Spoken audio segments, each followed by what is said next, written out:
1895, December 28. On that day, the Indian Salon of Grand Café in Paris was about to witness an event that was later written in golden letters in the history.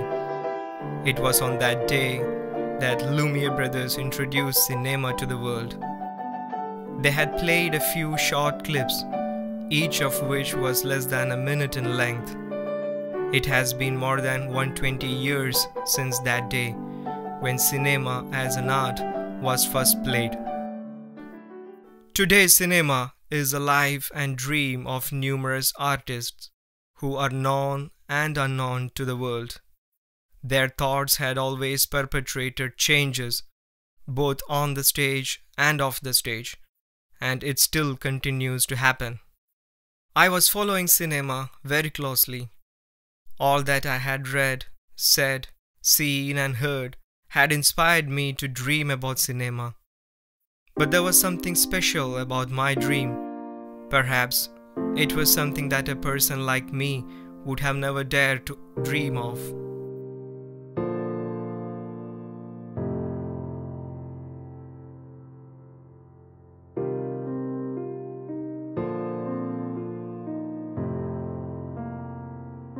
I was born with spinal muscular atrophy, a genetic disorder, and a treatment for its complete cure is yet to be identified. Neither does anyone know about the reason for its attack. It is a rare neuromuscular disorder characterized by loss of motor neurons and progressive muscle wasting. My father was so adamant in his decision to educate me to the highest level, no matter whatever it happens. Friends and family have always been there with me.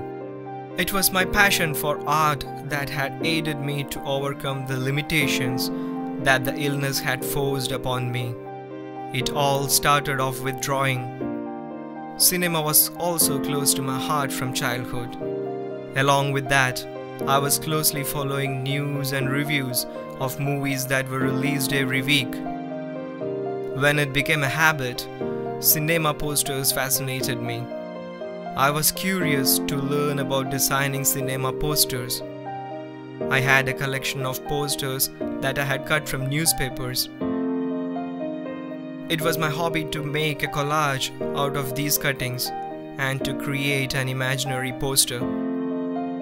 During those days, posters which were appearing in newspapers were black and white, and for that reason, I started buying magazines to see color posters.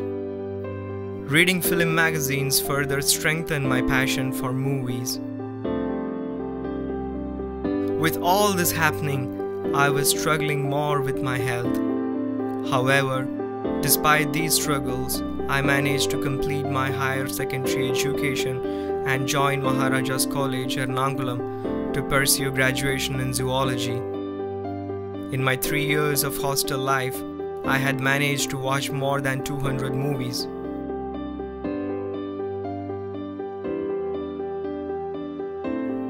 It took me half an hour to cover the same distance that a normal person could walk in 5 minutes. For that reason, I used to leave hostel by 7 p.m.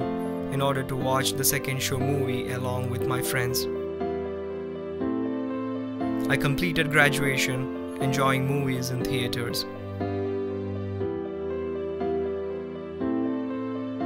After that, I cleared entrance exam and relocated to Trivandrum to pursue medical education. I got admission in Sri Vidyadhiraja Homeopathic Medical College in Nemam, Trivandrum, and I moved to a rented house along with a couple of my classmates.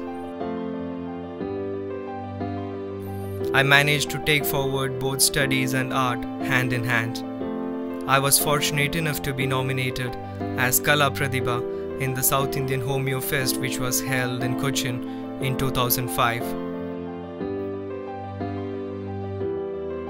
As city was quite far from college and traveling by bus was tiring, I seldom watched movies in theaters. Later I purchased a computer to watch movies. During those days, social networking sites like Orkut were much famous, and through that I befriended a good number of movie lovers. They used to send me DVDs of movies that were in international languages. Those days really helped me to understand and enjoy cinema in a much better way. In 2011, I completed my studies and returned to my native as a homeopathic doctor and started practice as well.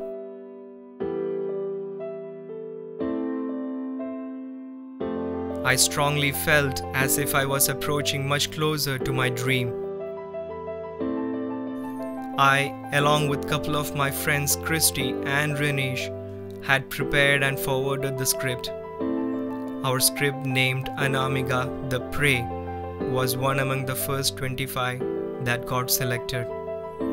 Director Kamal, screenwriter John Paul, and cameraman Jane Joseph were the trainers for that particular program. I feel myself fortunate to learn about cinema from those great personalities. Anamika എന്ന 10 മിനിറ്റുള്ള short film ഇപ്പോൾ കേരളത്തിലെ സ്ത്രീകൾ അനുഭവിച്ചുകൊണ്ടിരിക്കുന്ന ഒരു വിഷയത്തെ അവർ ഇങ്ങനെ ഒരു short film ചെയ്യാനായിട്ട് തിരഞ്ഞെടുത്തു എന്നുള്ളത് വളരെ പ്രസക്തമായൊരു കാര്യമാണ്. ആ കാര്യത്തിൽ ആ സിനിമ കൈകാര്യം ചെയ്തവർ, പ്രത്യേകിച്ച് അതിൻ്റെ ഡയറക്ടേഴ്സ്, അതിൻ്റെ റൈറ്റർ, എല്ലാവരും അതിൽ വിജയിച്ചു എന്ന് തന്നെയാണ് എനിക്ക് തോന്നുന്നത്. Christy and I directed that short film based on 4 instances that happened in Kerala, in which females were the victims. That short film succeeded in getting into the top 10. My debut as a director helped me to gain a lot of information about cinema. Through that short film, I wanted to portray the helplessness, scare, and mental depression of a 10-year-old boy who was paralyzed and bedridden.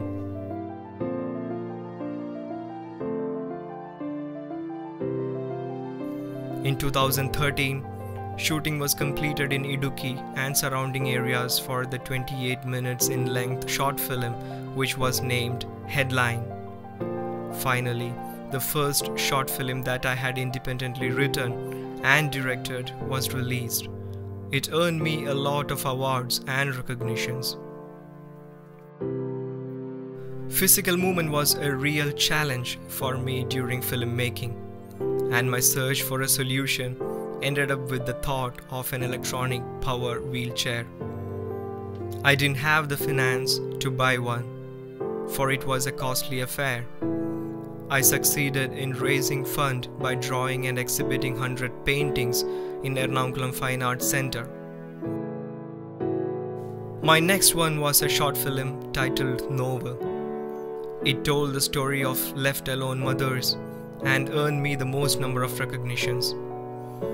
Novel was officially selected for idsffk 2015, the biggest international short film festival that was organized by Kerala government. Media has always supported me much.